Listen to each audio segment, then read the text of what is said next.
ಖ್ಯಾತ ಲೇಖಕ ಜಾವೇದ್ ಅಖ್ತರ್ ಅವರು ಒಂದು ಕಡೆ ಹೇಳ್ತಾರೆ, ಒಬ್ಬ ವ್ಯಕ್ತಿಯ ಗುಣ ಮತ್ತು ಅವಗುಣಗಳನ್ನು ಕಂಡುಹಿಡಿಯಬೇಕಾದರೆ ಮತ್ತು ಆ ವ್ಯಕ್ತಿ ಎಂಥ ವಾತಾವರಣದಿಂದ ಮತ್ತು ಆ ವ್ಯಕ್ತಿ ಯಾವ ರೀತಿ ಇದ್ದಾನಂತ ನೀವು ಕಂಡುಹಿಡಿಯಬೇಕಾದರೆ ಅವನೊಂದಿಗೆ ನೀವು 14 ವರ್ಷ ಸ್ನೇಹ ಸಂಬಂಧ ಇಟ್ಕೊಂಡ್ರೆ ಅದು ತಿಳಿಯುತ್ತಂತೆ ಅವನ ಎಂಥ ವ್ಯಕ್ತಿ ಅಂತೇಳಿ.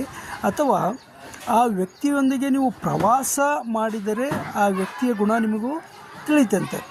ನೀವು ಎರಡೂ ಮಾಡೋಕ್ಕಾಗದೇ ಇದ್ದರೆ ನೀವೇನು ಮಾಡಬೇಕು, ಆ ವ್ಯಕ್ತಿಯ ಸಿಟ್ಟನ್ನು ನೋಡಬೇಕು.